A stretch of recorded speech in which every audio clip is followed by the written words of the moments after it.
Hello, Durud and Shalom. Hi, everyone. Okay, what the hell is happening? Let's get updated really fast here, and then we'll go to everything else. Okay, here. I'm supposed to be share.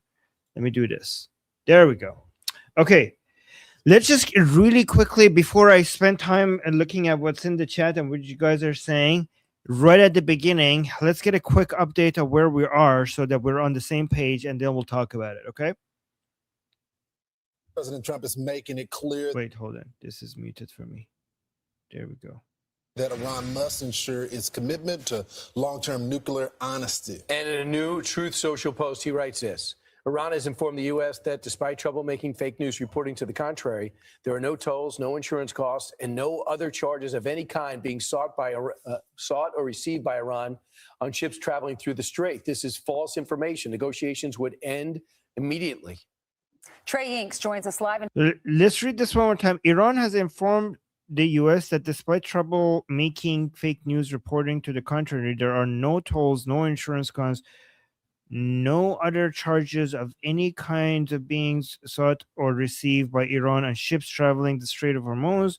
If this is false information, negotiations would end immediately. Additionally, no money has been given to Iran or released from their money to them by the U.S. So with regards to the tolls of the Strait of Hormuz, what we are mostly concerned about is what happens after the 60 days. Not during the 60 days, fine. No tolls, no nothing. Okay, fine. We're happy with that. Okay, but what happens after the 60 days? That's the part that is not clear. Are they going to, is the Islamic Republic going to be given the permission or to collect something, maybe tolls, which they will call service charges instead at the Strait of Hormuz? That's what we need to be picky about. So let's continue. Tel Aviv with the latest. Trey. Yeah, hey guys, good morning. I just spoke with President Trump about the situation with Iran and the ongoing negotiations. There's been some back and forth as it relates to the issue of inspectors going into Iran to look at the country's nuclear sites. Now we have both President Trump, Vice President Vance, and the head of the IAEA saying that inspectors will be allowed to go into the country and look at these. Okay, so this is big deal. The head of the IAEA, this is less political. So when it comes to the Islamic Republic, obviously they lie all the time. When it comes to other politicians, there's a lot of mind games, bluffing, the art of the deal, psychological warfare, whatever. Okay, so we don't know. But when it comes to the IAEA, when they say that they're going to have inspectors going in, this increases the chances that the inspectors are actually going to go inside Iran, which is going to be devastating for the Islamic Republic because that would be really, really humiliating. By the way, guys, today I have memes. I'm not memes from inside it. I come with gifts. I come with memes today from inside Iran regarding the MOU.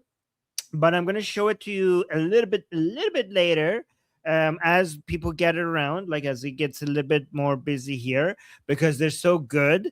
And I don't think it's fair to share them before people get around here, right? So we're just going to quickly go over the updates, and then after that, I'll give you some news from inside Iran, the stuff that you're not going to get anywhere else. Okay, this is the updates where you're going to see other places, but our take here as a community, that's also top notch. You're not going to get that anywhere else. But then after that, we're going to go with the news also that you're not going to get anywhere else. Oh, look at this. Right at the beginning of this show, Steak and Beans just gave us gifts for the people in the chat. Thank you so much. And oh my God, we already got our first super chat. Thank you so much for that. From Fritzy, thanks, saying, isn't there some way to see that the food is distributed to the people? There is, but it's not going to be perfect. Like, we're going to obviously, so here's the thing: this regime could take the food, sell it at a higher price, make the money, and the food will be distributed to the people, but with a profit to the regime that could then be sold. That then they could use to buy drones and missiles. So the food is not going to just be given to the people for free. That's the issue. So the Islamic Republic is going to buy food from United States. They're going to come to Iran, and the IRGC is going to sell it to the Iranian people after they buy it from United States, and then the food will be in the hands of the people. So even if you see it's distributed to the hands of the people, well, the IRGC sold it to the people. So the issue is not would be that would it be distributed or not. The issue would be that the regime will be making a profit from it. I mean, at the end of the day, the Islamic Republic is not going to get the oil money to buy food from the US and then give it to the Iranian people for free. Obviously, it's going to sell it to the Iranian people. And that money then can be used to buy drones and missiles. So yeah, the Iranian people will get the food, but the Islamic Republic will get the money from the food. That's the issue. And then guys, food is fungible, right? Like it's kind of like, I mean, that was that. Even if they got the food from anywhere else, that would be what would happen. Like the IRGC goes buy foods and then sell it. Like it's not like a charity, right? So the idea of the Islamic Republic not getting any money is ridiculous, in my opinion, because one way or another, whatever they buy has to be sold, and they will get the money. Yes, since there's no perfect solution, unfortunately, true, but there are better solutions than what we're doing right now, for sure. There are better solutions than what we're going through right now. Anyways, let's go through the updates. One thing that we could be happy, though, is that this is going to be humiliating. Guys, look at this. The Islamic Republic situation right now is that we promised you that we're going to get revenge for Qasem Soleimani and Ali Khamenei. We got no revenge, and instead we might be giving up our uranium for corn, which again, I have memes on. I have memes, Iranian freshly made Iranian memes on this topic, which is going to make you feel better about the MOU, right? You guys want to feel better about the MOU? I have the memes. Oh, okay, we got super chats. Justin, thank you so much. Justin is saying, I think it is time we start considering a hard pill to swallow. That this may have all gone exactly to plan so far. That it was no mistake. Is that a hard pill to swallow? That sounds like very optimistic. That would be an easy pill to swallow. That there was no mistake attempting to arm the Iranian through the Kurds, but rather intentional. Oh, you're saying that was intentional? Wait, I mean, it wasn't rather intentional for plausible. Oh, here's the second part. Plausible deniability. Well, we tried that. Oh, now I see what the hard to pill swallow is. We tried that. This has been a decade-long MEK plan all along. I don't think this has been a MEK plan, because the MEK is, I mean, they're horrible, but they're not that influential. Like, I don't think they have that much leverage over U.S. politics. With deals made like oil, no nukes, removal of theocrats between DC elites and Trump to finally implement it, it would explain a lot. Wait, let me see. In the MEK long plan along with deals made like oil, no nukes, removal of. I mean, I think the not better version of the hard to pill swallow would be this. Would be that. Okay, so here's another hard to pill swallow. I'm not saying this is what's happening. That the United States, not the MEK, not a decade-made plan. So, your theory, let's keep it out there. But if you want to go pessimistic, and I have my optimistic theories, but if you want to go pessimistic theory, we're doing the Venezuela. We're doing the Venezuela model with Ghalibaf, right? We try, like, they actually tried to do regime change. They gave up. They said, like, okay, this is too hard. Let's do the same thing as what we did with Venezuela. Let's have Ghalibaf in charge. Let's not do regime change. Let's go with no nukes, like you're saying here. So, not with the MEK, definitely not with the MEK, but basically oil agreements, no nukes, removal of theocrats, maybe removal of supporting of proxies, with a different removal of the supreme leadership, opening the economy, free trade with the world, still still a military dictatorship, still no liberty for the Iranian people. But at the same, Ghalibaf as basically a replacement for the supreme leader, as somebody that is not good, but is at least submitting to the Americans. That would be a more likely pessimistic view of what the Americans are doing, right? In my opinion. I don't think the MEK is that influential for them to be. They are annoying, of course, but not that influential. Flesh Interloper, thank you for the super chat saying, I still don't understand why the MOU is weak. Well, the MOU, the MOU is giving a lot of, the MOU is giving a lot to the Islamic Republic. I can defend the MOU if you want, but if I want to steelman the people who are against the MOU, and I have my problems with the MOU, the biggest problem is that you had so much upper hand over the Islamic Republic, and you could have asked for so much more. And the Islamic Republic is getting too much so early without actually demonstrating full surrender and full submission.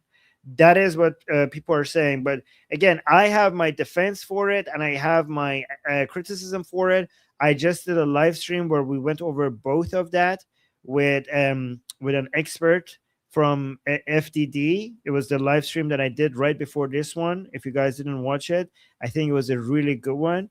So you could go, if you go to our Liberty Politics YouTube page, if you go to the live section, it's this one right here. I think this was really good. So you guys could go watch that and see what you think. But let me actually go through this update and then I'll get back to your super chats. These sites and identify where the highly enriched uranium is located. Here's what the Director General said earlier today.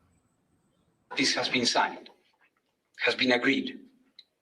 Paragraph 8 of this Memorandum of Understanding says explicitly that the nuclear activities that are going to be carried out with regards to the nuclear material facilities and will be supervised by the IAEA. In all letters. While the timeline is unclear, President Trump says that is a huge confirmation that they are going with the inspectors. So, guys, I hope it's true. This part is good. This show, if this actually happens, guys, remember, from the perspective of the Islamic Republic, letting the inspectors back inside Iran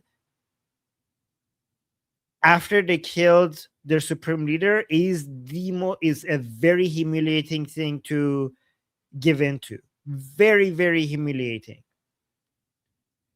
So if this happens, that means that forget the MOU.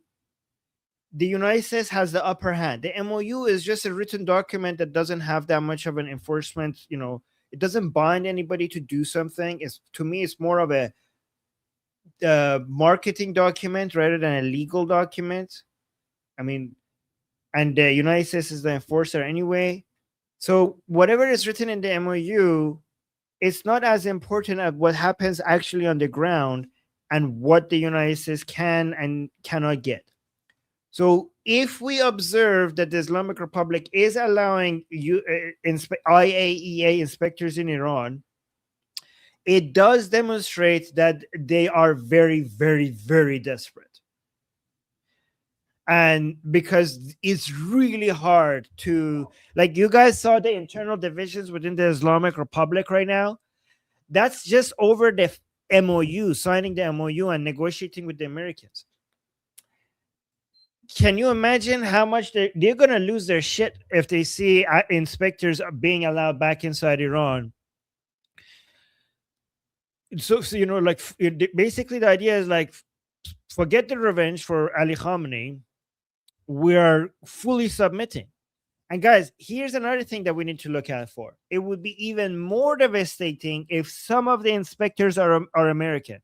Some of you might think, what's the big deal if some of them are American? Trust me, I follow the politics of the Islamic Republic on a daily basis, on a very detailed level. That would be fucking. So I hope President Trump insists that some of these inspectors are American. Like that level of humiliation would be very hard to tolerate by the regime supporters in Iran. All right, let me actually show you already what some of the memes are. Do you guys want to see the memes, or do we have enough people like to show the memes from Iranians inside Iran? Let's just wait a little bit for more people to gather, because I just want people. When you see the memes, you'll see the psychological warfare that is happening right now inside Iran. You know, anti-regime people are making fun of pro-regime people because they submitted to this MOU, and I want to show that with you guys, because the memes, I know the memes are funny, but beyond being funny, they're very educational regarding what the regime has to tolerate right now, right? Fleshy Interloper, thank you so much for the super chat saying, I saw the stream. I'm asking why the US asks in MOU are so weak. Oh, okay. Why are they so weak? So, okay, let me say it in defense of the MOU, okay? The best defense to me is that the MOU is irrelevant, it's somewhat irrelevant compared to what's actually going to happen, right? That at the end of the day, United States will tell the Islamic Republic, if you don't work with me, I will fucking kill you. Ghalibaf. Like, you do understand that I could just boom kill you, right? I don't even have to kill you.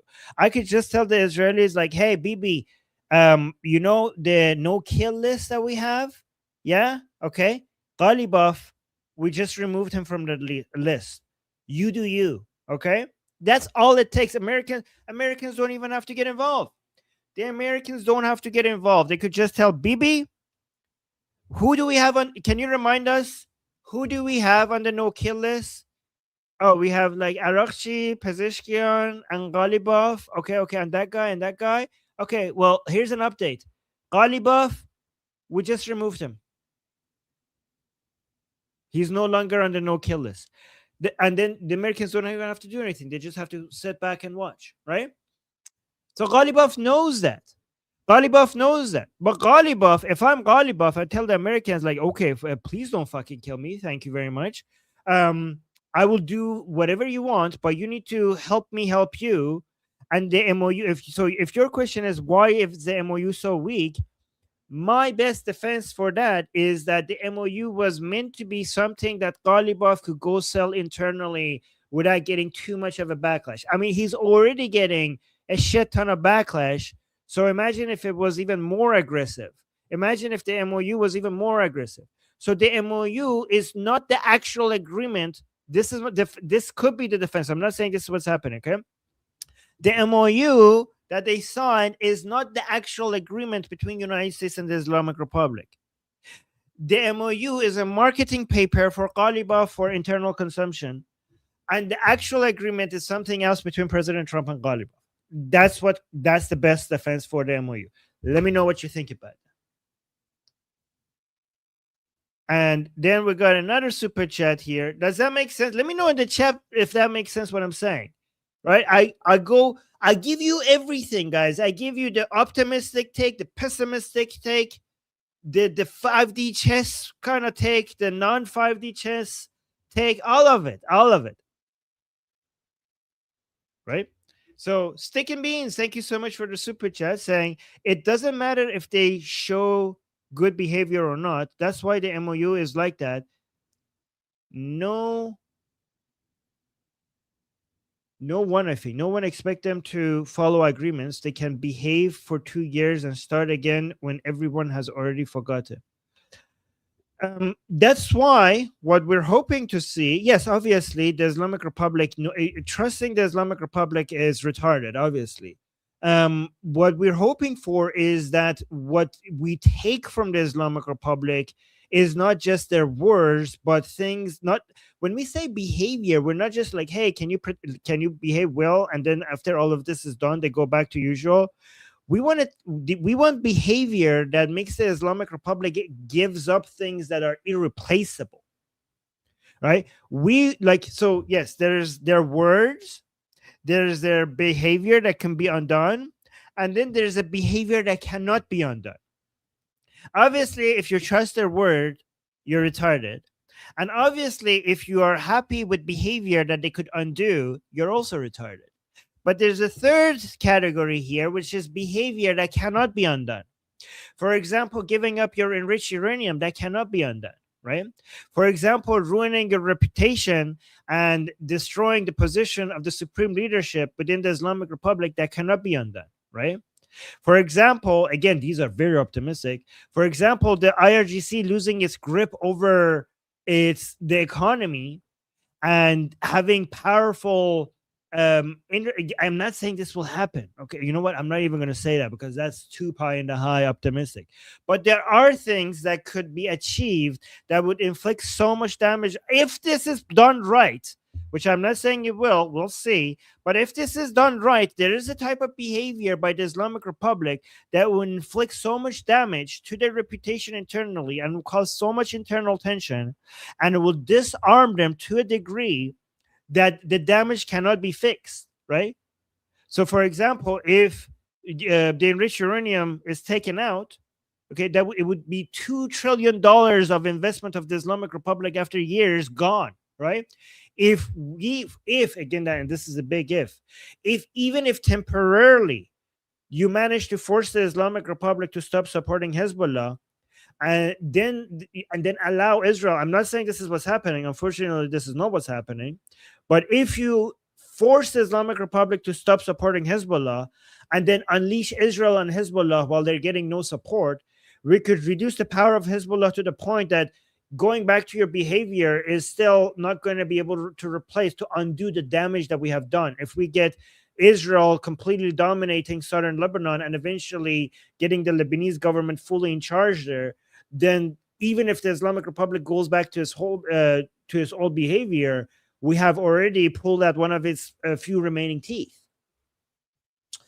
Again, these are the things that I would want to happen. I'm not saying that would happen. If I was in charge, these are the things that would happen. Right? So let me see. Mary, thank you so much for the super chat saying, please help spread word of anyone in Southern California. We will be Nixon Library Thursday at 11 for JD Vance visit. Javid Shah. Oh, okay, Javid Shah. So you guys going to go ask him questions and hold him accountable? Thank you so much. That's a very good, I'm not going to pronounce Murray. Oh, Murray. So see, again, I don't know where the name starts and the last name, the name ends, first name ends and the last name starts. I think Murray is your first name, right? Yes. Okay, guys. Nixon Library, Thursday at 11 for JD Vance's visits. Go ask him question in Southern California. Go ask him questions. Hold him accountable. Thank you for your service, by the way. Thank you for doing it. Sarah with the super chat saying, oh, this is so sweet. Look at this. Saying, super chat because you're awesome and we love you. I love you too, Sarah. Thank you so much. That's so sweet. Oh, and then we got another super chat by Stick and Beans saying, I mean that the MOU is to pass November only an expected violation or fabricated violation that is also easy to sell and is for the end game. Get rid of the regime bypassing Qatar. Yeah, I mean that's one of the optimistic takes, which I'm hoping for. That this is all just United States buying time to pass the midterms and then go full on regime change mode after the midterm elections in November. Again, I'm not saying that's what's happening, but this is what we're hoping for sure. This is definitely what we're hoping for, that this is the case. But again, you can't know these things until they actually happen. But that is a theory that I'm hoping is true. Let's go more with the updates here. Well, the timeline is unclear. President Trump says there is no rush getting these inspectors into the country, but told Fox News that U.S. inspectors will join the IAEA when they ultimately go into Iran to locate this highly enriched uranium that we know is buried deep underground. The president describing this as a mountain that collapsed on this material after those B-2 bombers targeted Iran during Operation Midnight Hammer. The president was asked about the Iranian denial yesterday, saying this. They know they're wrong. They told us inside, and we have it down 100% inspections. And if they were right, I'd cancel the meetings right now. Mr. President, when will those inspectors actually be on the ground? At the appropriate time. At the appropriate time. There's no rush, but they'll be on the ground at the appropriate time.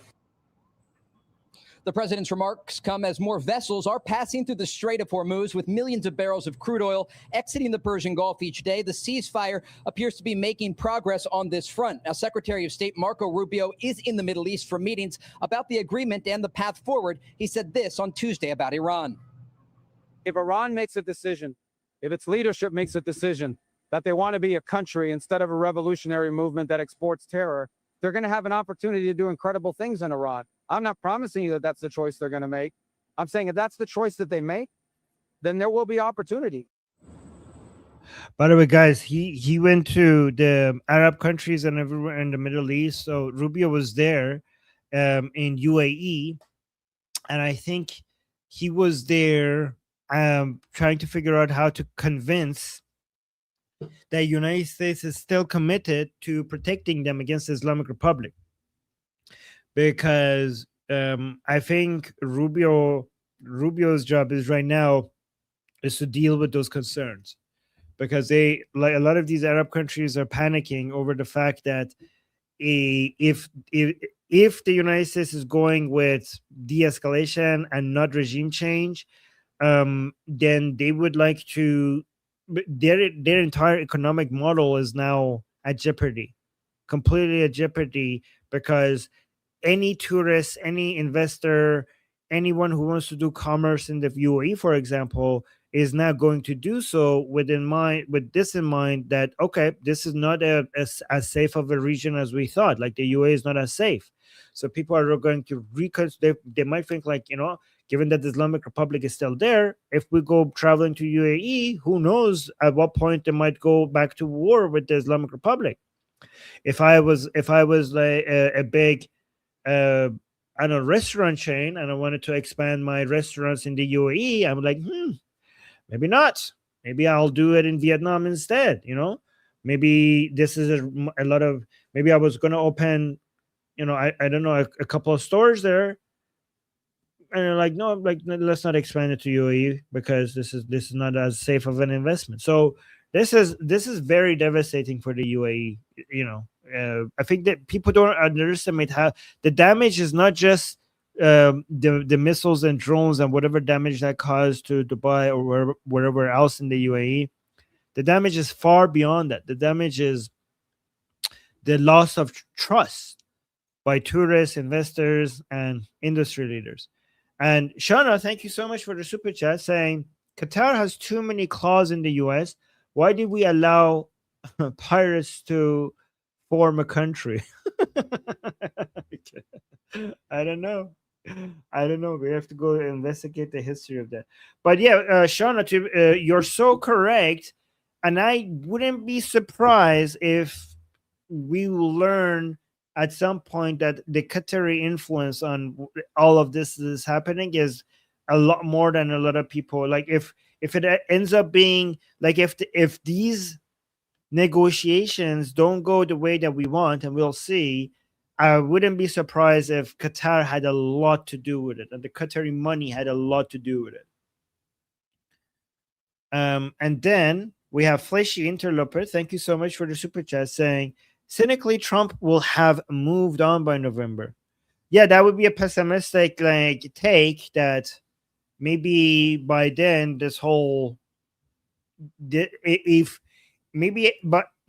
would be a pessimistic take. Like, they're trying to de-escalate before November, and once they de-escalate and the elections are over, they have very little, and if the Americans are happy with whatever the situation is, they might have little motivation to go back to full-on kinetic military operations. Again, I give you the optimistic take. This is the pessimistic take.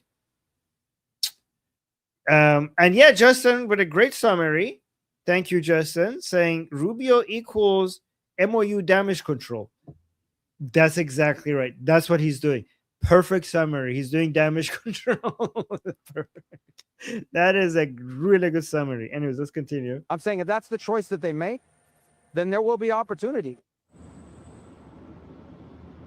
We've heard from U.S. officials the Iranians are going to receive sanctions relief or oil sanctions waivers only if they uphold their end of the bargain. And the initial oil waiver that went out for the Iranians earlier this week. Wait, you have to pay attention to this because we're hearing like oil waivers or the frozen funds. Like there's a confusion. Like here, Iranians are going to receive sanctions relief or oil sanctions waivers only if they uphold their end of the bargain. And the initial oil waiver that went out for the Iranians earlier this week by the Treasury Department is actually linked, according to U.S. officials, to buying American goods. And President Trump tells Fox News the initial number is going to be around $500 million worth of U.S. goods to be purchased for the Iranian people. Guys.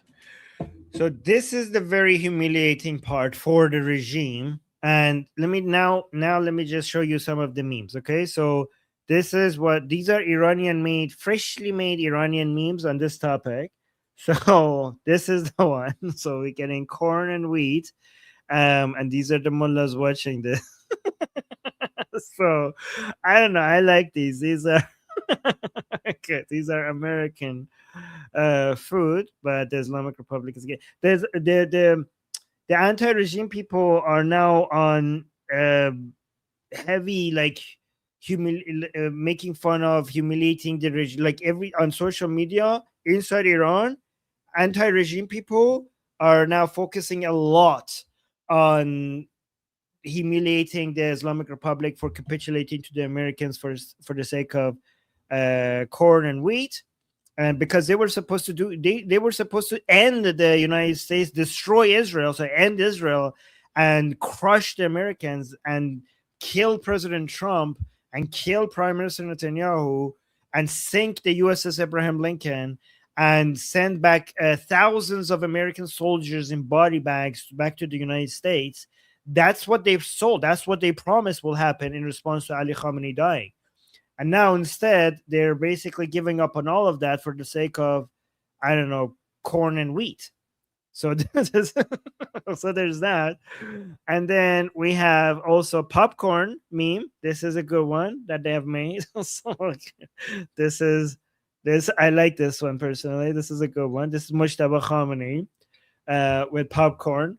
So wait, what else do we have?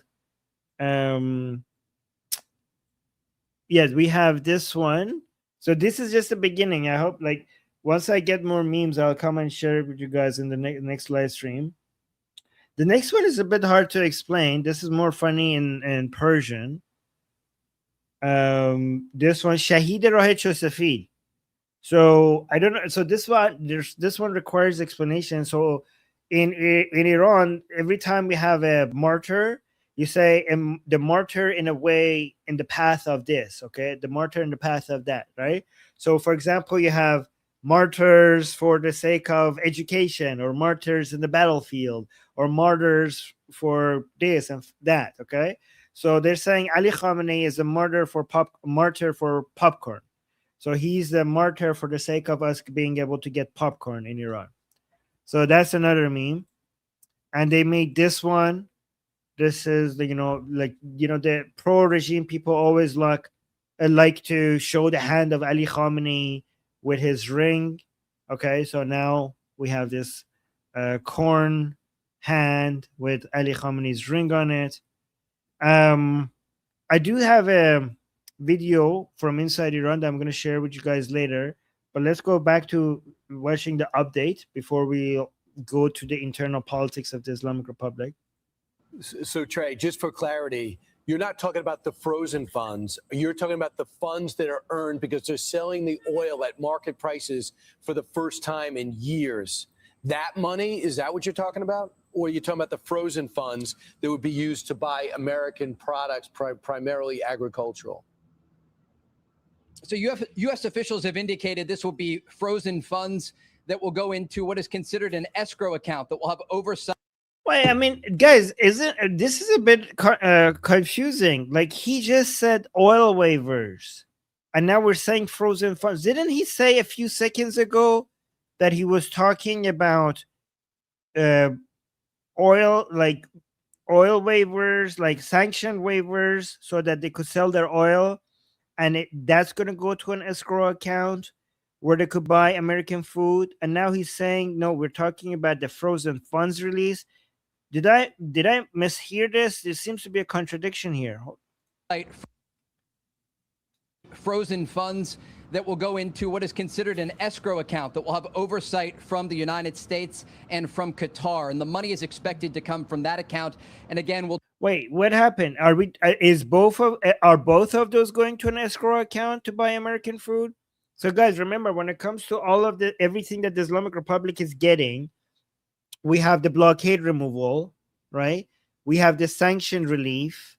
We have the $24 billion in frozen funds asset release. And we have the $300 billion investment. Those are the four things that the Islamic Republic is getting. But now, so both, you guys are saying, yes, both go to escrow for buying American food? Because let me actually go back here. Is actually linked, according to U.S. officials, to buying American goods. They uphold their end of the bargain. And the initial oil waiver that went out for the Iranians. So oil waiver, there's an initial oil waiver that has already went to them earlier this week by the Treasury Department is actually linked, according to U.S. officials, to buying American goods. And President. Yeah, so the oil waiver from the sanction sanction pause, that is going to go to American food. Trump tells Fox News the initial number is going to be around $500 million worth of U.S. goods to be purchased for the Iranian people. Guys? So, Trey, just for clarity, you're not talking about the frozen funds. You're talking about the funds that are earned because they're selling the oil at market prices for the first time in years. That money, is that what you're talking about? Or are you talking about the frozen funds? So he was just talking about the oil sale because of the sanction removal, but now he says something else. It would be used to buy American products, primarily agricultural. So U.S. officials have indicated this will be frozen funds that will go into what is. So the frozen funds are not the oil waivers. I don't like. Okay, so you could just say it's both, but you were just talking about the oil waivers. Now are we talking about the frozen funds? Okay, this is weird. Considered an escrow account that will have oversight from the United States and from Qatar. And the money is expected to come from that account. And again, will directly purchase both farm goods and medical supplies, according to U.S. officials, for the Iranian people. And the hope here, according to U.S. officials, is that this ultimately will create an environment where the U.S. not only has oversight of the money that the Iranians are able to use, but also it's something that could help the civilian population of Iran, more than 90 million people that have suffered as a result of this conflict.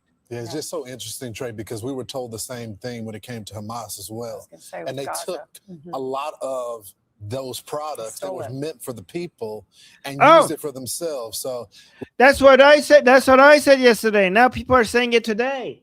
I told them, guys, if you give them food, they will just sell the food and use the money to buy drones and missiles. So you're like, oh, they're not getting any money. They're getting food. Well, food is sellable. You sell food, you get money.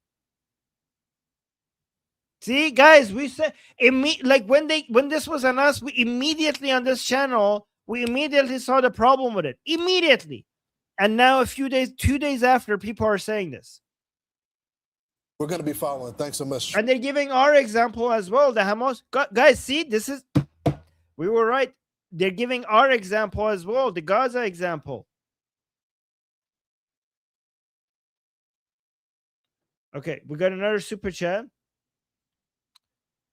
Blue Eyes is saying, get them to table, watch Beck video.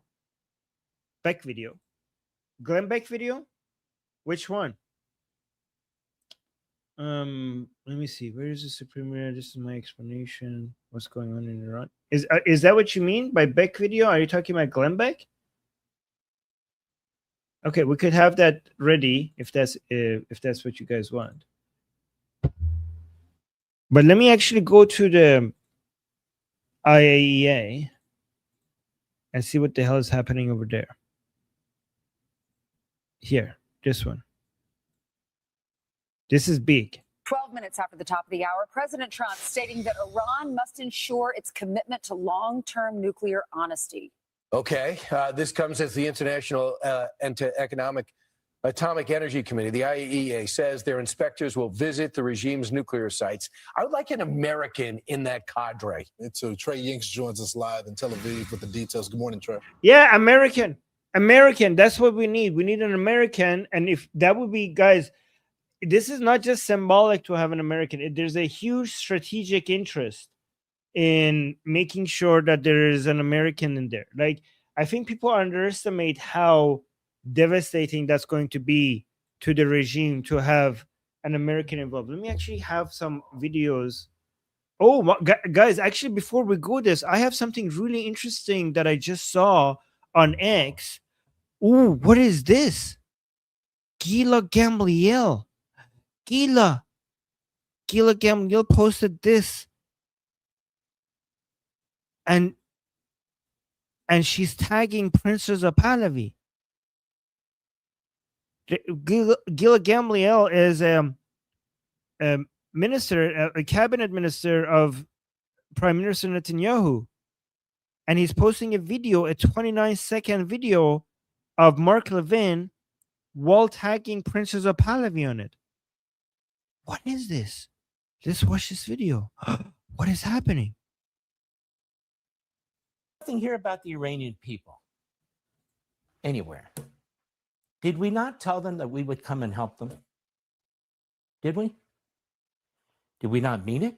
Stop cozying up to and telling us that the enemy regime in Iran is now more rational, more moderate, and a regime that we can deal with.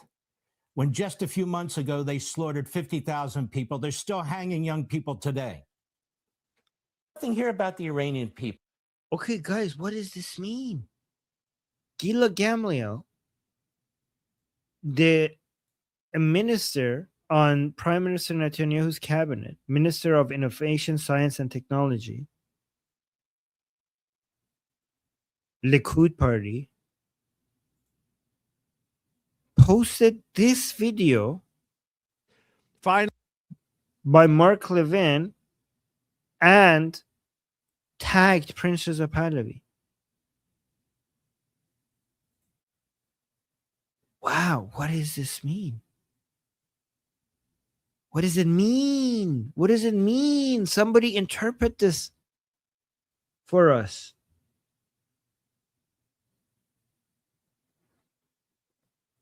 I mean, it's not like Mark Levin said anything about Princess of Pahlavi. He talked about the Iranian people.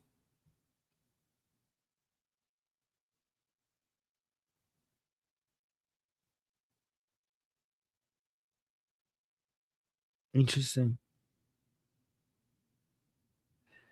To me, it means that there are people in Israel who are still committed to supporting the Iranian people.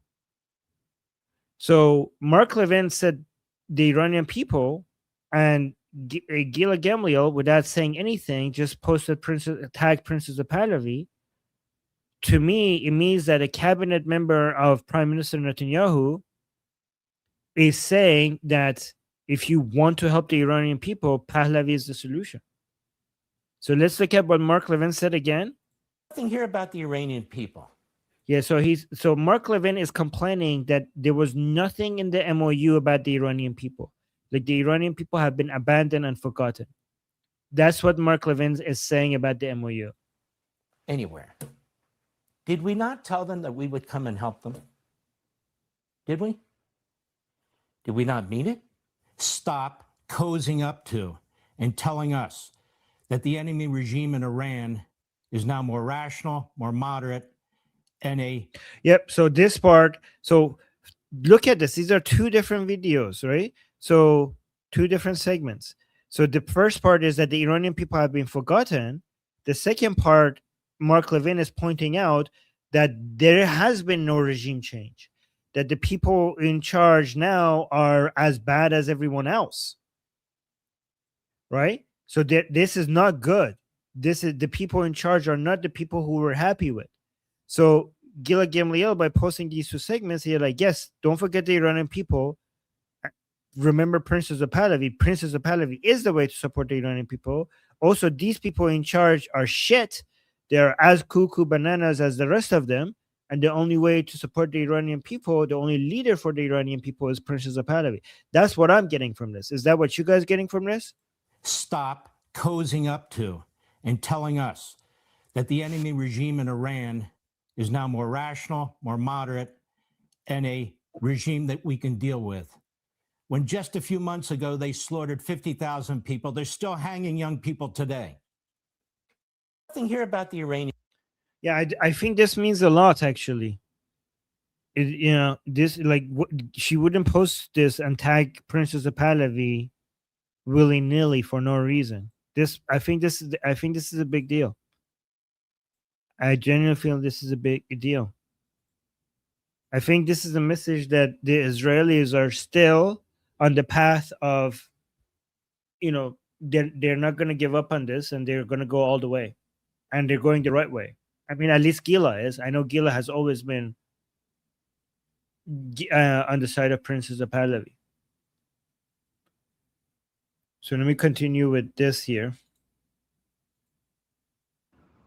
Yeah, hey guys, good morning. The head of the IAEA said today there will be inspections of Iranian nuclear facilities, marking a major milestone in the negotiations between the United Let me actually respond to super chats.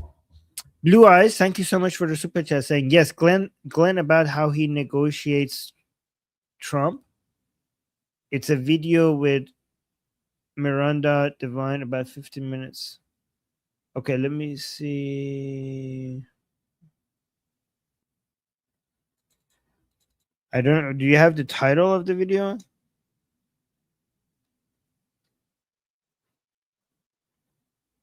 Oh, okay, 15. I'm seeing a 2-hour video with her. No, that's not someone else. 15 minutes, 2 days ago. Oh, okay. Maybe I got it.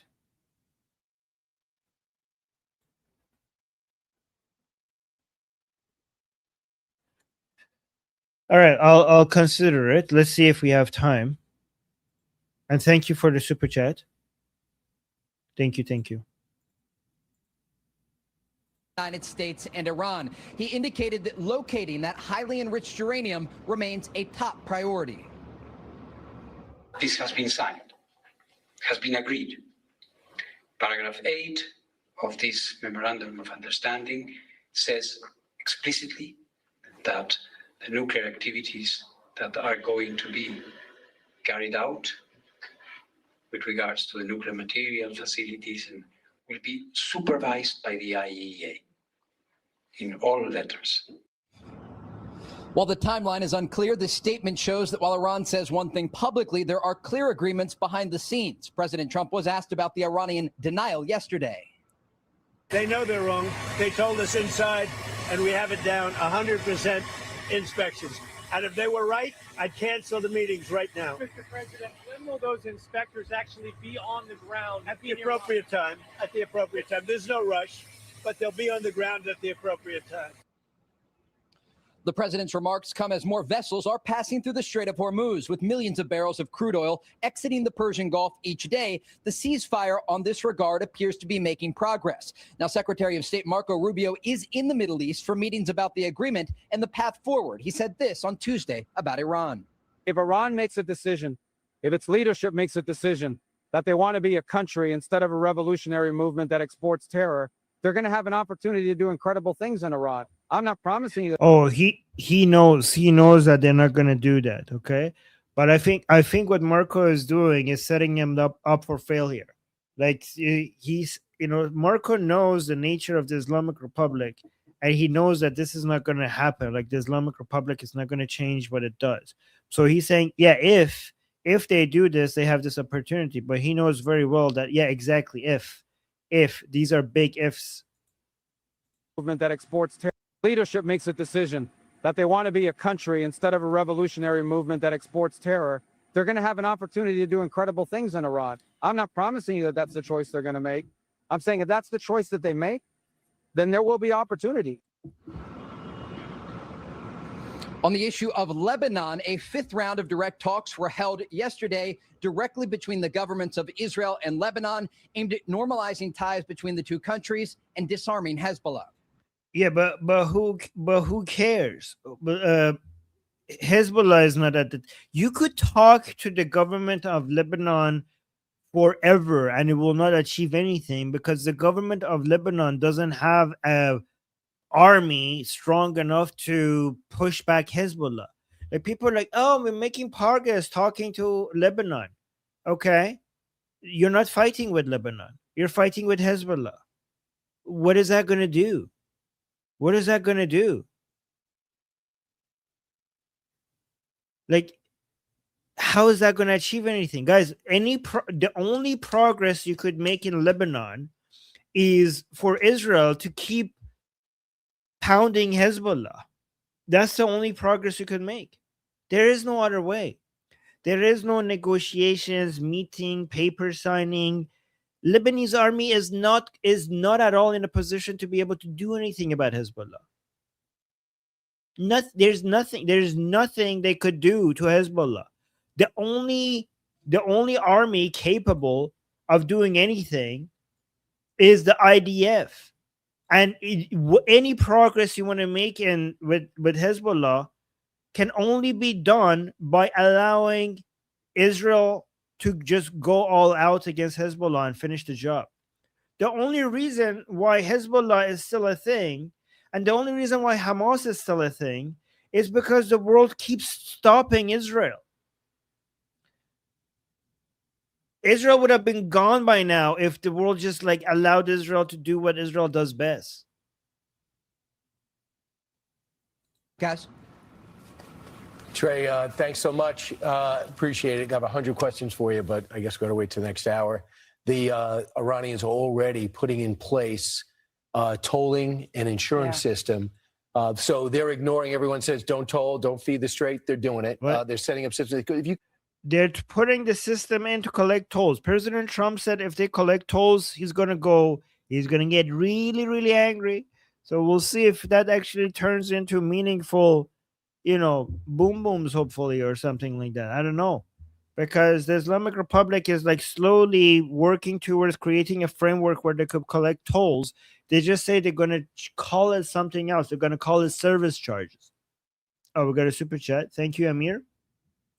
Amir with a super chat saying, isn't there a white knight upon a fiery steed late at night? I toss and turn and dream of what I need. Need a Rubio.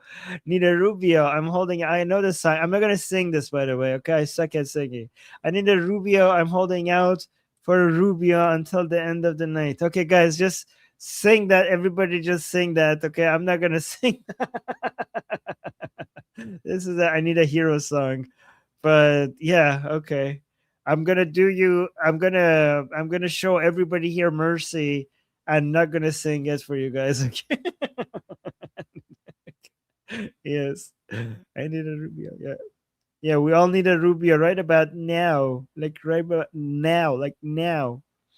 Anyway, speaking of Rubio, Rubio just came out and said a few things. Here, let's play this.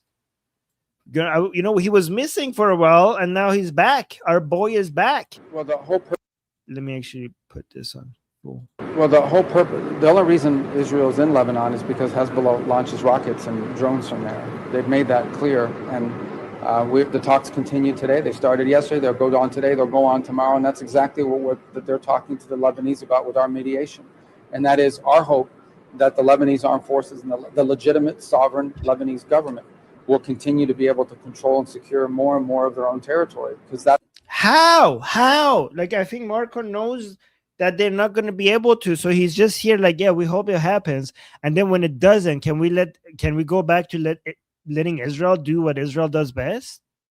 Who needs to control Lebanese territory? Not a guys. It's like people. We could just all hope and dream. Like, yeah, hey guys, wouldn't it be great if we lived in an alternative universe where the Lebanese army was like on our was anti-Hezbollah but also strong and capable of defeating Hezbollah? That would be nice. We don't live in that universe. Okay, I think Hezbollah militias get paid 3 times as much as Lebanese army soldiers, and they have much higher number. We showed you ads inside Iran with Iranians being told that you could go to Lebanon now and get paid $1,000 a month, which is a lot of money over there. Do I have those ads? You guys remember the videos I showed you, right? Of the posters inside Tehran telling people, especially with the current economic situation right now in Iran, that's very tempting to a lot of people. It is very tempting. I don't have that video anymore. I think did I delete the video of the ads? I'll see if I can find it, but let's continue here. Terrorist group like Hezbollah. So that's the goal. And I think the Israelis have been clear. They don't have any quarrels with the Lebanese people. They don't have any claims on the territory of Lebanon. The reason why they're involved there is because territory of Lebanon is being used to launch drones and missiles against Israel. But the more of that area the Lebanese armed forces is able to secure, the less of it's in Hezbollah's control, the less Israel will be in Lebanon. But obviously that's the process we're working through right now with these talks. That's at the core of these talks. Is it your assessment that the Lebanese armed forces today, as it stands, are capable enough, trustworthy enough to actually... Well, that's what we have to do. Look, we have to build up that capacity. That's been a long-standing challenge. I think the willingness is there. I think we need to help build up that capacity. And one of the issues that's been discussed in these negotiations is about the creation of pilot zones, specific defined areas where the Lebanese armed forces can go in, take control and secure that territory, and then move on to the next pilot zone. So it'll be a process. This is not going to happen overnight. I remind everybody that Israel was conducting operations in southern Lebanon well before this operation happened. And this is something we all want to see resolved for the future of Lebanon. We want to see a Lebanon that's in the control of their legitimate government, where there is no foreign government encroaching on their territory.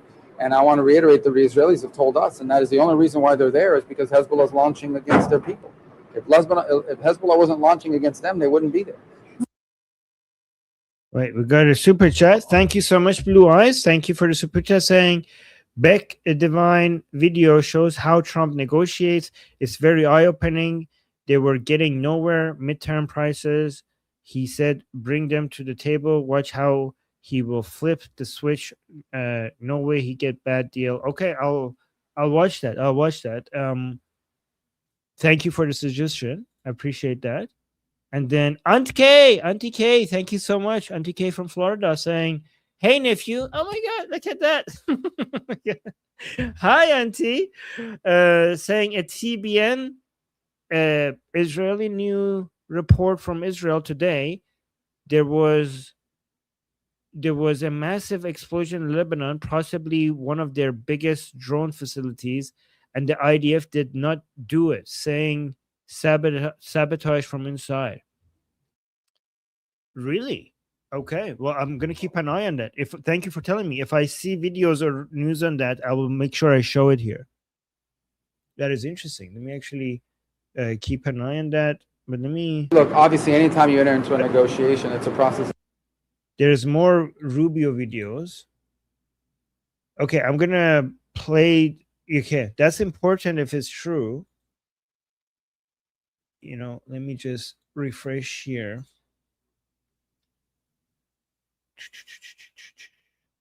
Yeah, I'm going to keep an eye on this.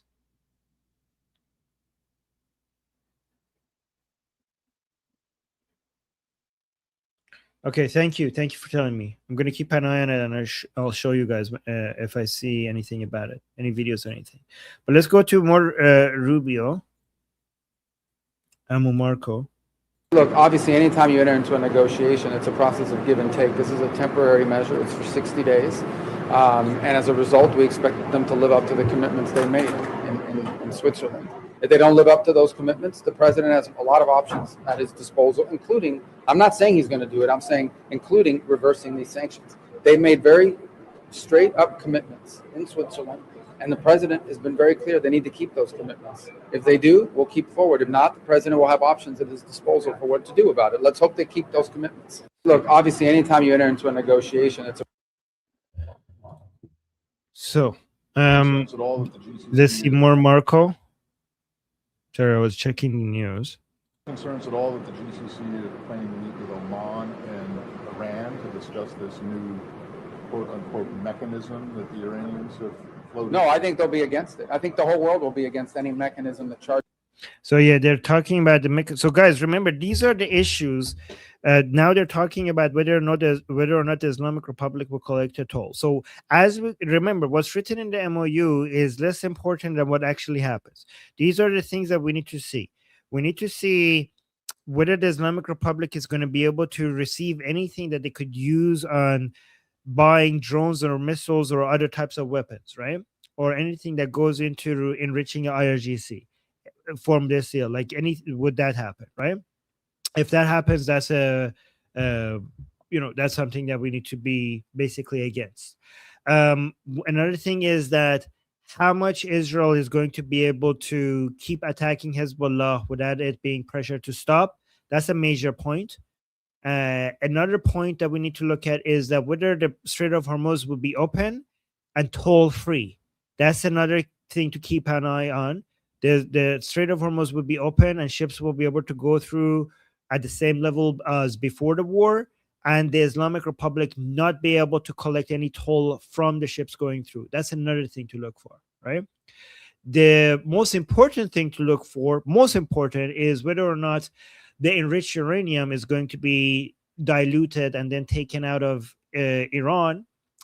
That's so these are that's number 4. 4 and 5 are the most important. Okay, 4 is basically that, and also with that, whether we're going to have IAEA inspectors going into Iran to check what's happening with the enriched uranium, and how many of the would any of the inspectors be American? That's another thing we need to look for. And the last one, and the most important one maybe actually, is whether or not the Islamic Republics will capitulate to the point where we will send people inside Iran to look everywhere, not just where the enriched uranium is. This is the most important part that some people are not yet talking about, and you need to keep an eye on, okay? And we're still not there for this to be a discussion, but as we go forward, this is going to be more of a discussion, right? Which is the most important part, actually, because everybody is talking about the already existing enriched uranium in Iran and whether that would be diluted and then taken out. But they're not talking about something more important, the enrichment ability of the Islamic Republic going forward. So even if you get the enriched uranium out, okay, what is it? Would the Islamic Republic surrender to the point where they give up their enriched uranium ability overall? So one thing we want to see is that not just inspectors, but other people to go inside Iran, preferably Americans, some of them being Americans, to go look everywhere in Iran, not just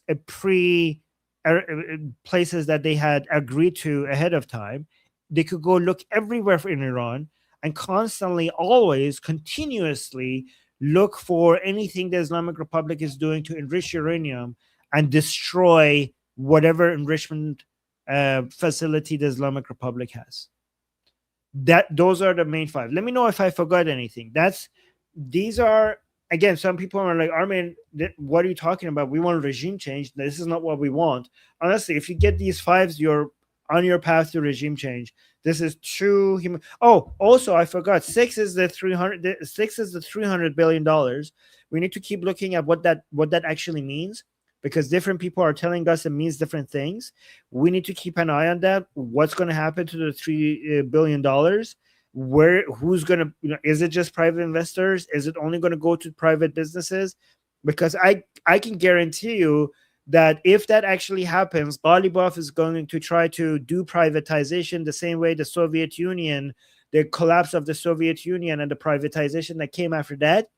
That's the type of privatization that Ghalibaf has in mind. Not true privatization, not a true opening up of the economy, but just getting the people who used to be in charge in IRGC to now basically be owning the industries that used to be owned by IRGC, but in a private sense. So basically, it looks like capitalism, but it's not capitalism. It's basically state-controlled capitalism. That's the model that Ghalibaf will have in his mind. Whether this $300 billion will actually even happen or not, that seems like very hard to get to.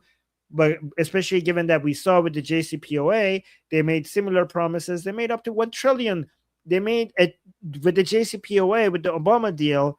They promised $1 trillion of investments, and they got a zero. They got zero. They didn't get half. They didn't get 1/10. They didn't get 1%. They got zero. So we have been here before, right? So we'll see. And guys, don't forget to like the stream. It's important so that more people end up seeing this. We got another super chat in the live chat. Thank you so much. Vidur is saying, Armin, could Ukraine possibly educate and arm Lebanon's army like they did in Syria? I feel Ukraine has potential to be a dark horse in the region. You know what? I didn't think about that, but you ain't wrong. That's a pretty good idea. Yeah, that's not a bad idea. I mean, yeah. I mean, that worked in Syria. FPV versus Hezbollah FPV versus Ukrainian FPV. That's a pretty good idea. Yeah, I like the way you think, Vidur. I like the way you think.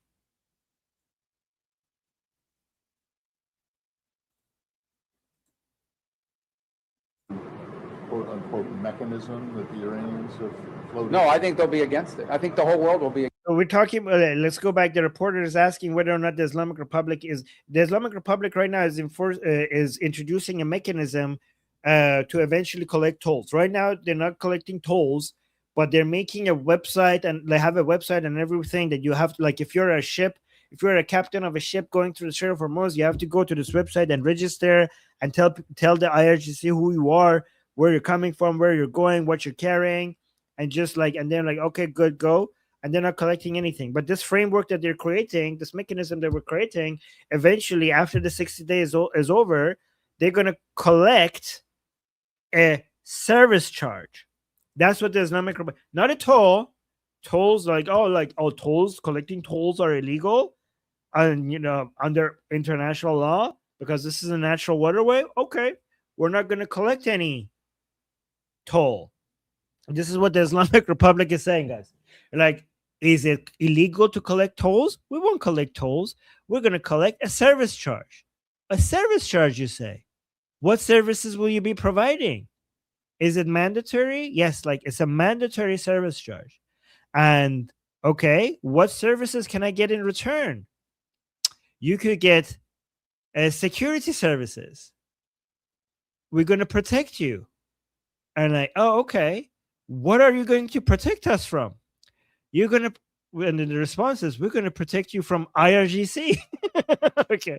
Okay, who are you again? I'm IRGC. So the service charges is for protection services for the IRGC to protect you from IRGC.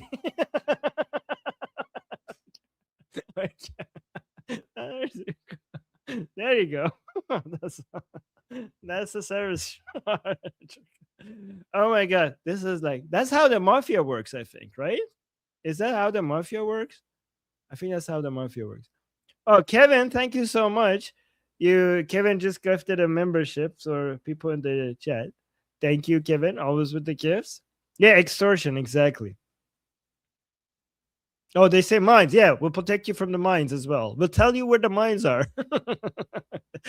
Let's play a game, okay? Okay.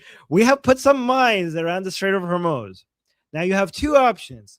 You could either guess where they are and try to avoid them, or you could pay us and we'll give you a path to go through so you don't have to hit them.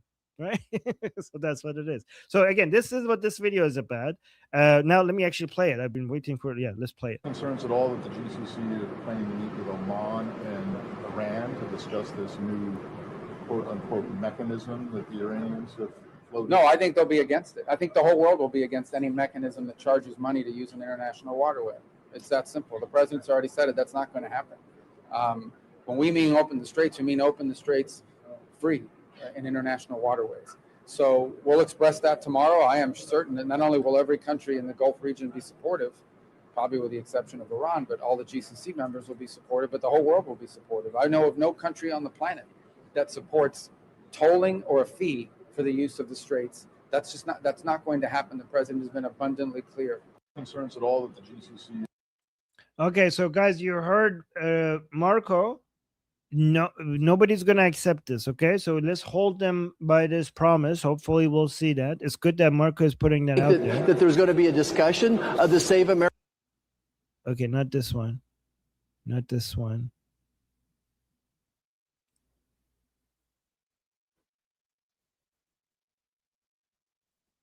Okay, let me see here. I want to show you a few more things before we go to, maybe we go to Colombek, but this is important.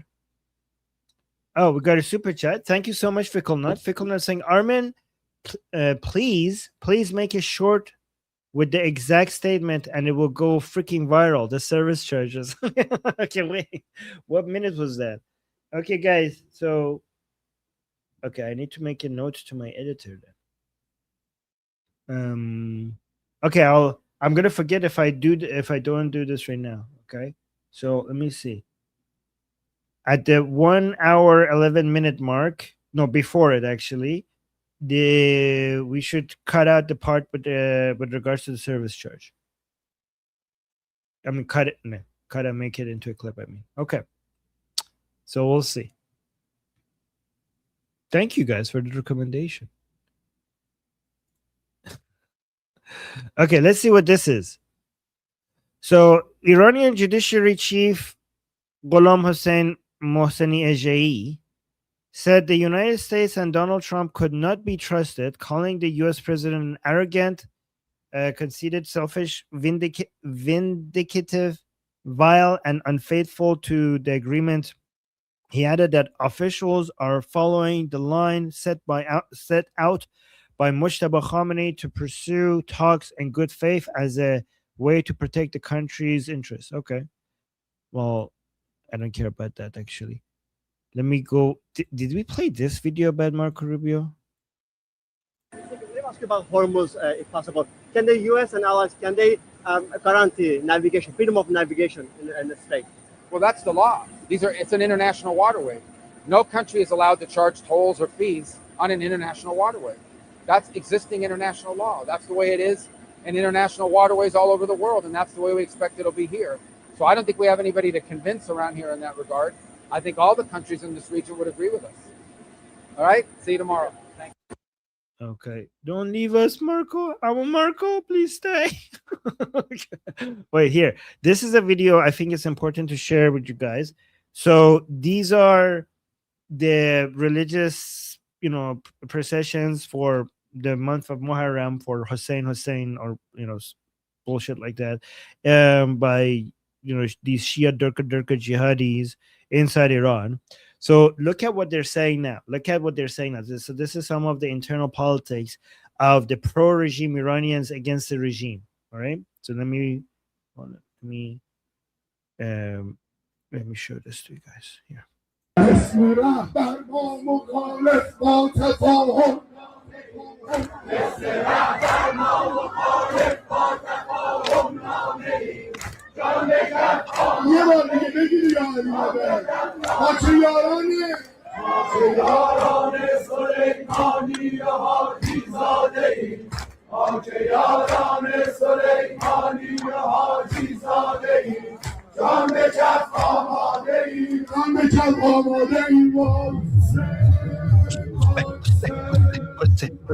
Okay, now let's go through it again and translate this. Okay, this is important to know, so you know what the mood is for the pro-regime people. What the mood is for the pro-regime people. Okay, watch this.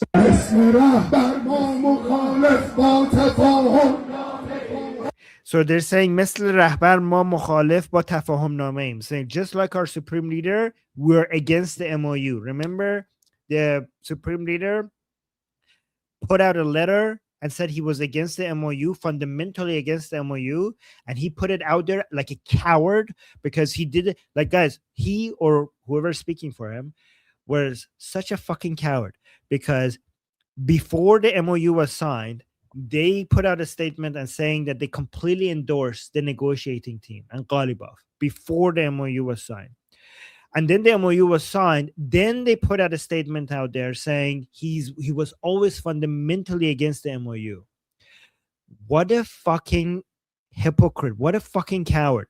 So why the reason is that the reason why the Supreme Leader did that is because he didn't want to pay the consequences for the MOU not getting signed, but he also doesn't want to pay the consequences for the MOU getting signed, right? So he didn't say anything until the MOU is signed, so that the MOU does get signed, but only after it was signed, he came out and said, I'm fundamentally against it. And now we have an increased internal fighting within the regime, because all of the people who were against the MOU coming out and saying, like, see, we fucking told you the Supreme Leader is against it. So these people are going around thinking, just like the Supreme Leader, we are against the MOU. I don't know how to. It doesn't rhyme in English, okay? But it rhymes in Persian.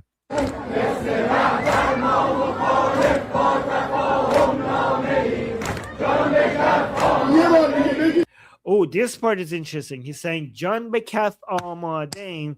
It means that we have our lives, our own lives, on the palm of our hand, and we're ready. You know what that means? That means that we're ready to give up our lives against the MOU.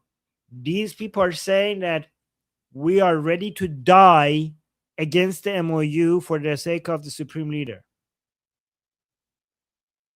Okay, so look at this.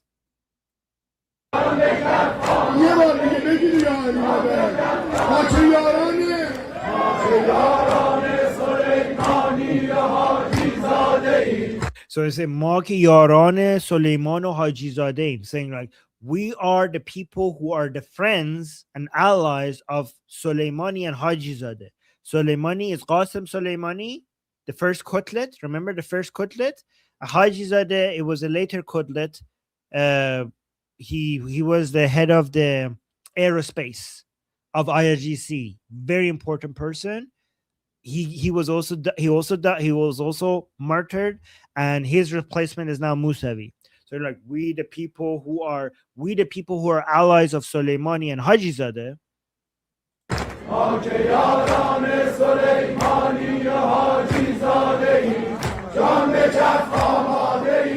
Oh, again, we are ready with our lives in our hand. So we're ready to give up our lives. We're ready to die. And I'm like, and the Persian show, when I was playing this on a Persian show, it's like, then go fucking die. Then go die. Why are you guys keep telling everybody that you want to die and then you don't die? Just die.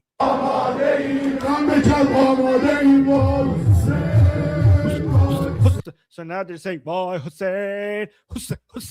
So Hussein is the grandson of Muhammad, the person that these Shias worship the most. So every time, like every once in a while, they go on this mood and like Hussein. So instead of saying Hussein, they go like this techno, I don't know, mode and Hussein.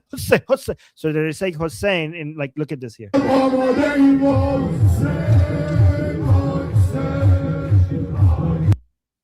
Hussein, why Hussein? Why? Like, oh, like they're saying, oh Hussein, oh Hussein. That's what they're saying. Techno Shia, exactly. Techno Shia. And again, with the red fucking lights. What is it with the red lights? Okay, it's either red or green. But hold on, let me see. No, it's mostly red. Demonic jingles, yes. Alexia, thank you so much for the super chat saying, wow, capitalist Islamic communist? No, not capitalist. I wish. How does that fit in the Islamic narrative? Havotadaram. Well, thank you, Alexia. Havotadaram. I appreciate that beautiful message at the end. And thank you. That's very sweet always. And yes, communist Islamic, but not capitalist. I wish again. And then we have Fleshy Interloper. Thank you so much for the super chat saying, here's my forecast. Ghalibaf wins deal, loses Islamic Republic. Okay, that's your forecast? You know what I think, Fleshy Interloper? I think one day we're going to have a show. Here's my here's my prediction. We will one day have a show with this title. The Rise and Fall of Ghalibaf. Okay? That is the show. That is the show that we're going to have. What do you guys think? You guys look forward to that? Are you guys looking forward to that? I'm looking forward to that. Okay. A few other things I need to show. Yes. Yeah. So let's look at the Mark Levin's take regarding some of this stuff that is happening. Okay, let's do 2 Mark Levin takes. And I think that's important. Ooh. I think I should show you this as well. Yeah, I have some good stuff to show you guys. And also let me refresh here just to make sure that there's no really crazy new news. Guys, the funeral for Ali Khamenei is coming soon. That is something that we need to pay attention to. That's big. That's going to be big. Okay, let's see. Guys, I'm going to read Mark Levin's take. You guys tell me if you agree or disagree with what he's saying, okay?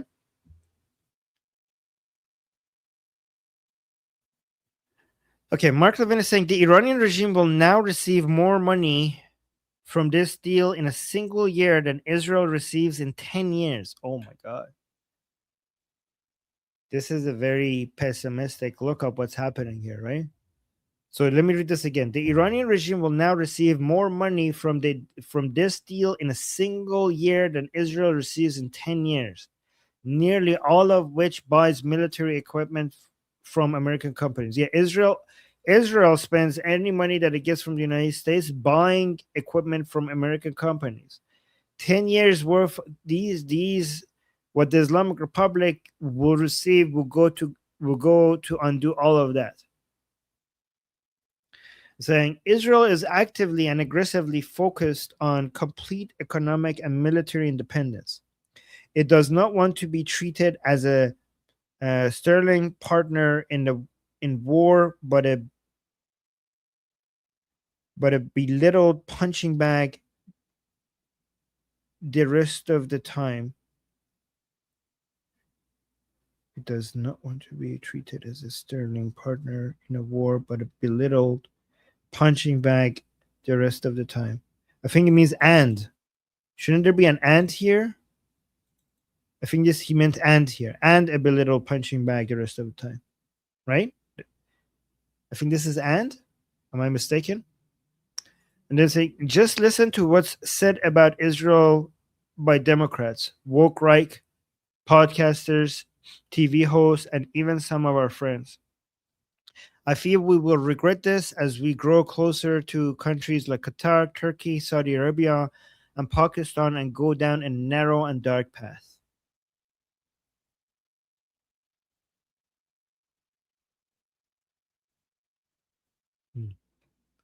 This yeah. So let me know in the chat. Do you agree with Mark Levin's take or not?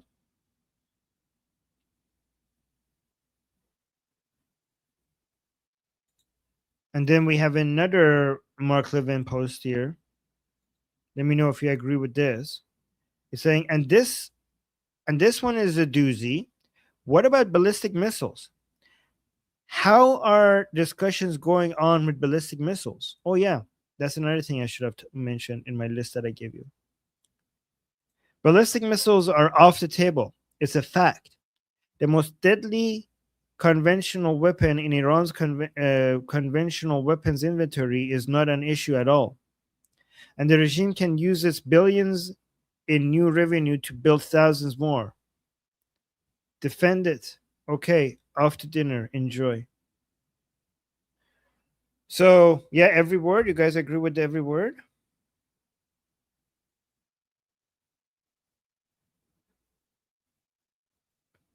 Yes, Sketch is saying he's subsidizing industries that will vote for him, like farming and using Iran's money.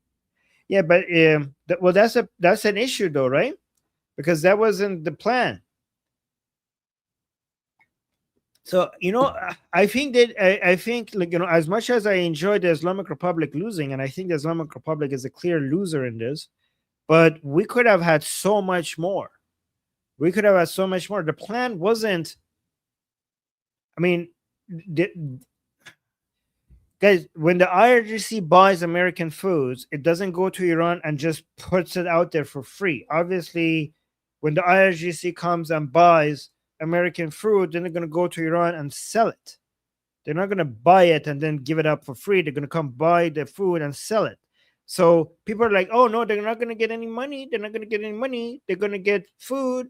Yeah, it's not a charity. They buy the food and they sell the food. So they are getting money. They are getting money. So if the goal is to subsidize industries that vote for President Trump, well, then the price for that is arming IRGC and Hezbollah. That is a short-term gain for a long-term loss, like a heavy loss. People are saying, like, this is not like the JCPOA. It's not like the JCPOA because they're not going to get any money. They're going to get food. Food is fungible. Food is like currency. You could sell food. I mean, have we not learned anything from Hamas in Gaza? You could sell food. And they sell the food and they're going to get billions. They are getting more money than they got with the JCPOA. That is true. I mean, you could defend it and saying they're getting less money than what they lost through the Operation Epic Fury and the Operation Economic Fury. But it is true that this deal is giving more money to the Islamic Republic than the JCPOA, than the Obama deal. Am I missing something here? Let me know if I'm missing. I would love to be educated by you guys here. Let me know if I'm missing anything here. Let me know if I miss. I mean, come to the discussion group and tell me if I'm missing anything here. Because we're going to have our discussion group. In our discussion group, we're going to have a group call pretty soon. So make sure that you come there and, ask, tell me, what am I getting wrong?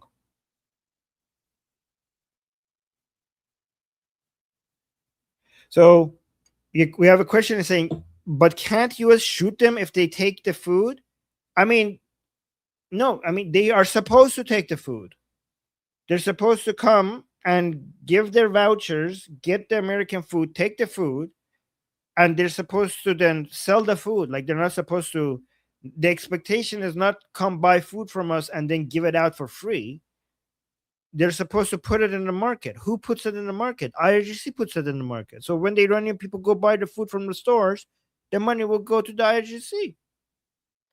Here's what you should be asking. But can't US shoot them if they take the money from the food and buy missiles? And the answer is that yes, they can. But President Trump came out and said they should have missiles. President Trump came out and said the Islamic Republic should be able to get missiles. Why not? I mean, this is the first time a U.S. president has said that the Islamic Republic has the right to have ballistic missiles. So we're now even giving them permission to buy missiles, and like they need it for self-defense. And I'm thinking, like, self-defense, isn't the ballistic missiles meant for Israel and Europe and the Arab countries around the Persian Gulf? What defense? No, Sketch. He said ballistic missiles. They even said they should be able to have ballistic missiles. They said Saudi Arabia has ballistic missiles. No, maybe I'm wrong, but he said that the question that they asked President Trump was on ballistic, and he said, like, why not? Saudi Arabia has them. It was the question was specifically about ballistic. Wait, what is this? Ghalibaf where is this? Iranian Parliament Speaker Mohammad Bagher Ghalibaf said on Wednesday that the Islamabad Memorandum of Understanding with Washington turned into a declaration of U.S. defeat. The Islamabad Memorandum of Understanding became a declaration of U.S. defeat, Ghalibaf said in Baku, Azerbaijan, where he was attending a meeting of parliaments from Muslim majority states. Is he speaking Persian? I'm not going to play it. I'm not going to play it if you're speaking Persian. Let's do, you know what, guys? Every time we need some, you need to feel better, we just play some Rubio. So Emily was posting this. Rubio is saying, let's just listen to Rubio. Because, guys, don't we all feel better when we listen to Marco Rubio? I feel like every time we need a lift or something, you know, every time we need a lift in spirit, we just play a Rubio video and we all feel better. Is it just me or is you guys as well? Let me play this. Wait, let me actually read the super chat first before we do Rubio video. Fritzy, thank you so much for the super chat, saying, I suspect that Rubio could figure out a way to distribute food without handing it to the IRGC. No, I don't think so. Guys, the expectation is not to give the food to the people. The expectation is to sell sell the food to the people. Like, this is not like, oh, come use. That's not even the expectation. The expectation is not that the Islamic Republic will use its oil money to go buy food and then just puts it out there in Iran for free. Okay, because that would be the same as bankrupting the Islamic Republic, right? That would be the same as no sanction really for the Islamic Republic.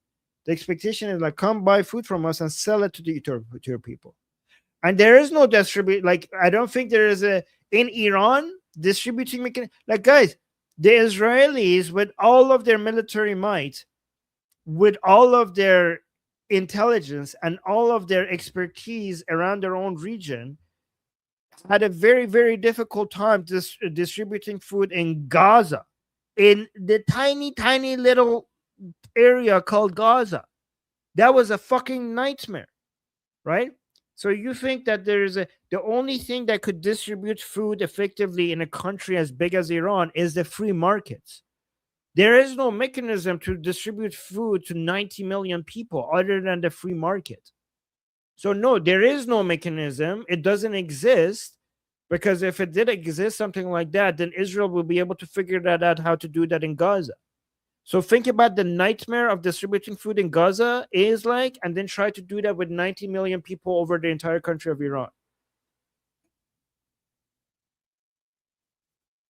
Only the free markets could do something like that. And it's not going to be free. They have to pay for it. Like, you guys, like, I mean, I hope nobody expected like billions of dollars of food. Like, nobody, that is like such an optimistic pie in the sky situation where billions of dollars of food are just given for free, like out there in the open. Like, that doesn't, like, I don't even know if there exists a mechanism for that, for, you know. And then thank you for the super chat. And then we have Wyatt. Thank you so much for the super chat, saying, in the US, 5D chess is the new PC term for dumb. Yes. Yeah, I think people go on two extremes on this. Some people think that they, you know, the people on our side do nothing wrong and everything is a 5D chess plan and everything is mind games and everything is long-term detailed plan ahead of time and everything is going in the right direction. Some people do it too much on that side, but there is also an extreme other side where people think that, oh yeah, what you see is exactly what's happening and there is no planning and there is no bigger things that are happening behind the scenes. And I think both of these positions are extreme. I think that there is a spectrum and the truth is somewhere in the middle. And thank you for the super chat. So let's play this. Is your position that that process should be separate from Iran peace deal? Well, that process is separate. It's separate because Lebanon. Oh, yeah. See, look at this. Oh, my God. I love you so much. I love you so much, Rubio. Rubio, please. Please take over everything. Okay, so he's saying the process of Lebanon and the deal are separate, you know? I mean, I wish that the White House believed in this, but Rubio believes in this. Is your position that that process should be separate from Iran peace deal? Well, that process is separate. It's separate because Lebanon is a sovereign country. It has a government. And when it comes to Lebanon and what's happening inside of Lebanon, we're going to negotiate and deal directly with the Lebanese government. I spoke to President Ayoun along with the Vice President a few moments ago, spoke to him on Friday. Their people are there now on the ground directly. Now, there's an Iranian issue with regards to Lebanon, and that is their support and sponsorship of Hezbollah. And so that factor will be discussed as part of our conversations with the Iranians. But as far as the future of Lebanon belongs to the Lebanese people through their sovereign elected government. And that's who we're going to be working with. I think a careful reading of the MOU will see that when you talk about, for example, a complete and end of hostilities in the entire region, well, that's not possible. You can't have the end of hostilities and conflicts in the region as long as Iranian proxies are launching missiles and drones from Iraq and are participating in terrorism like Hamas did and like Hezbollah did. I thought did he just say the MOU is impossible? Did he just say the MOU? Because he said, like, if you do a close reading of the MOU, and I thought he's going to be like saying, like, you could see it achieves this and this and that. But he kind of said, if you do a close reading of the MOU, you could see that it's unachievable. Is that your understanding of what that said? Let me just read this part again. Let me listen to this part again. Through their sovereign elected government. And that's who we're going to be working with.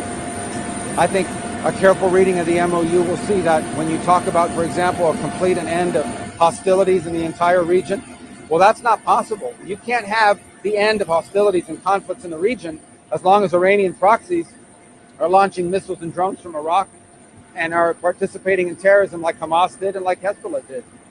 Guys, to me, this actually sounds like Rubio disagreeing with the MOU without saying it outright, okay? Because he said that the Lebanon situation is separate from the Islamic Republic situation. These are separate. Well, the MOU ties them together.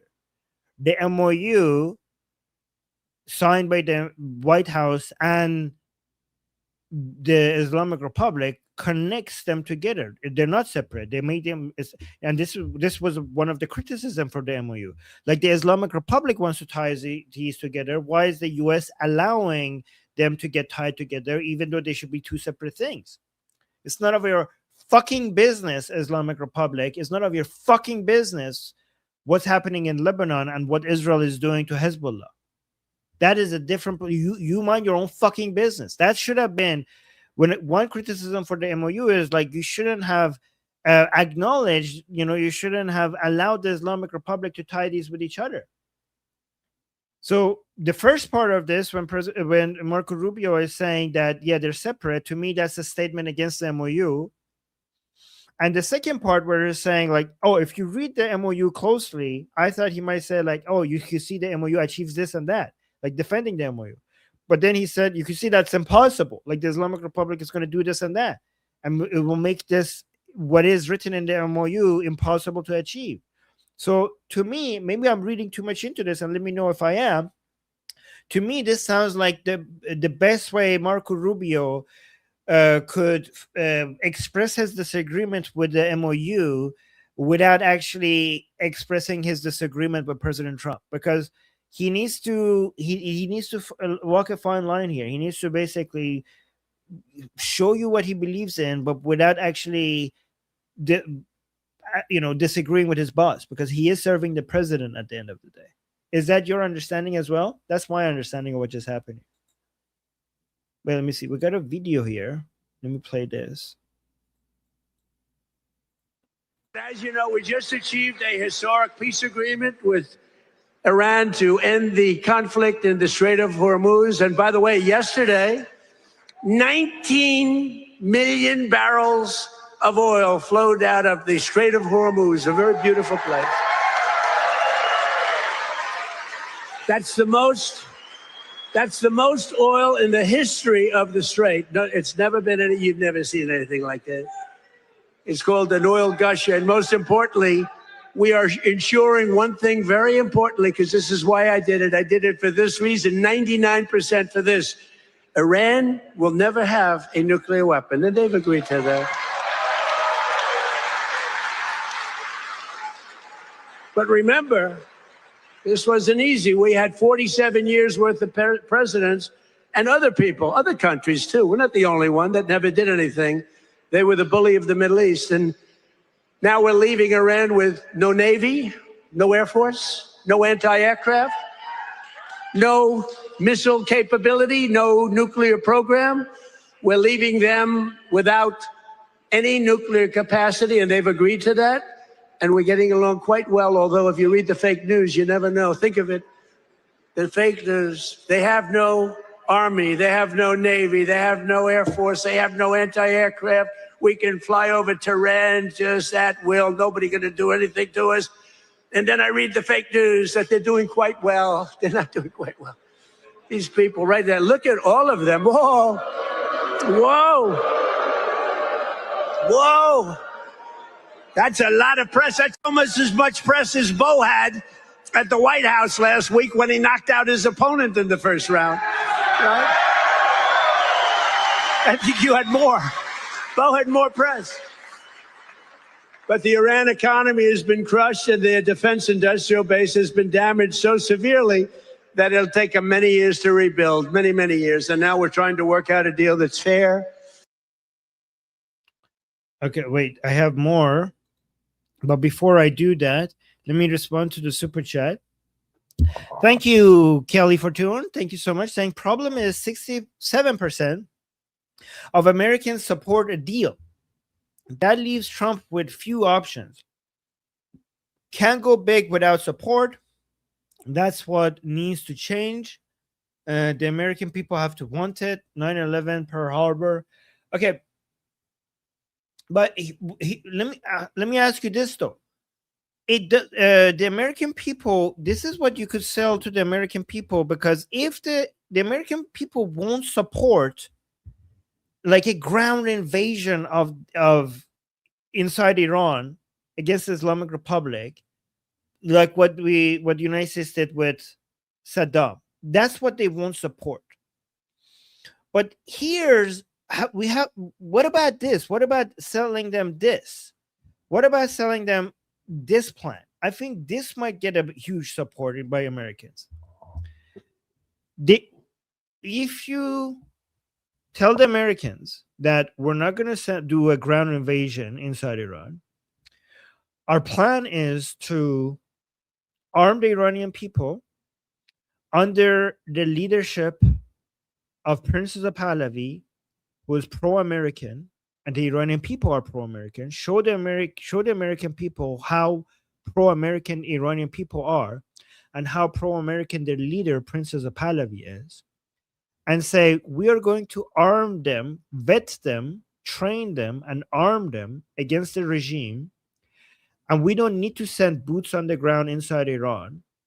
There is already boots on the ground, the Iranian people. And not only this is not going to cost us lives, because we're not going to send our soldiers in. It's not even going to cost us money. Here's how it's not going to cost us money. In fact, we could make a profit out of this. Not even long term. I'm not going to promise you long-term profits. I'm going to promise you short-term, at no cost to the taxpayer. This is what we're going to do. To filter, train, and arm the Iranian people. And we're not going to do the training ourselves. We're going to get the Ukrainians to train them with drone technology. So no Americans going into Iran to train the Iranian people. So no Americans there, right? Ukrainians will go do that for us, just like they did in Syria against Assad, and it was very effective. And here's we are going to provide them some air support with no boots on the ground. So the Iranian army, as they get trained from southern Iran, from Bandar Abbas, we will provide them air support. But there again, no soldiers there to risk any American soldiers. And the costs associated, this is how we're going to cover the costs associated with the training, with the arming, and the air support. The Islamic Republic has done us a favor, and they have filled a lot of oil tankers in the Persian Gulf, right? We're going to take some of those oil tankers, and we're going to give it to the Iranian people, the Iranian people's army against the regime, right? And they will put that on the free market, sell the oil, and then give a lot of it to us, keep a lot of them for themselves, for the cost of their army, for feeding them, for their location, for whatever. And some of it will go to us for our services, for American military services, to provide air support for the Iranian people. And so the oil tankers that are in Persian Gulf, we're not going to take it for ourselves. We give it to the Iranian people. They sell it. They use the money to pay us, the Americans, who are providing them air support. They pay the Ukrainians, who are providing them training. And the money that goes to the Ukrainians would then be used against Putin. And they pay themselves for soldiers in the Free Army of Iran under the leadership of Prince Pahlavi. So if that was the plan,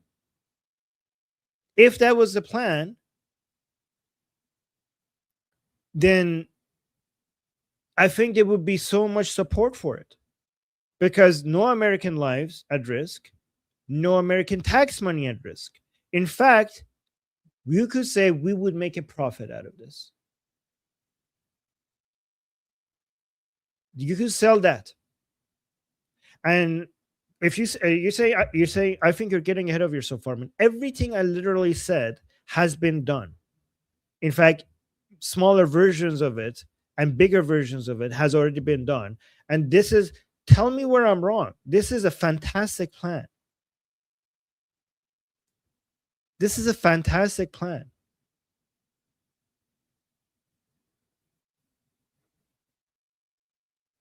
You like it? Okay, that's good.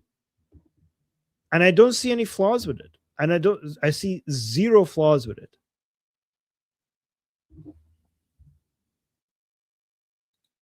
I mean, it's already the Ukrainian soldiers have already trained.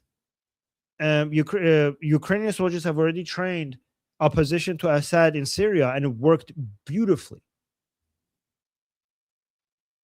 Sketch, I haven't seen that plan. I don't read those plans. I don't have time to read those plans. But if that's other people, if Jeffrey has come up with the plan, that's great. I endorse it. I love it.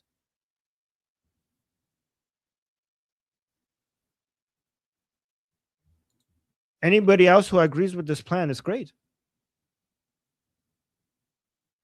So you're saying the flaw is to convince Americans you have to openly say it's a plan. Yeah, but I mean, the flaw is to convince Americans you have to openly say it's a plan.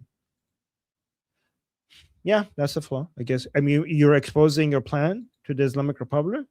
Yeah, but you have to get buy-in, right? Let me get a super chat. Read this, the super chat.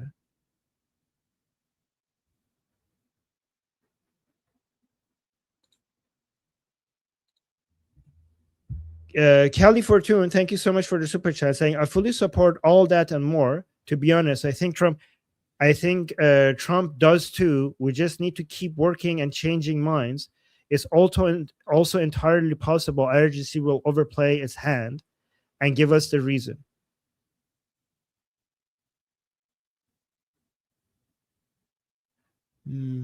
Yeah, we need to work on the grounds up. We need to go ground up from the bottom up. We need to change people's mind. That's the whole point of what we're going to do next. We're going to go. This is the whole point of the discussion group. And that we have here, and we have daily group calls, and the community is growing. And the whole point is to grow this community we're halfway there. We're almost at 5K. We're going to grow the community to, once we get to 10K, we're going to just not just be a discussion group. We're going to go all the way to being, we're going to actually do politics rather than just discussing politics. It's basically a base of operations. Right now, it's just a discussion group. But once it grows to a certain level, we're going to turn it into a base of operations for, changing minds. And we're going to actually do underground operations, do it at a much more massive scale. So you guys could join now before we get there. Right now, we have daily group calls there, and the next group call is going to start in 10 minutes. So here's the link to it in the chat. Oh, that's the alarm telling me that we need to go to our discussion group. And guys, the link to our discussion group is in the chat right now. It's in the QR code at the top left.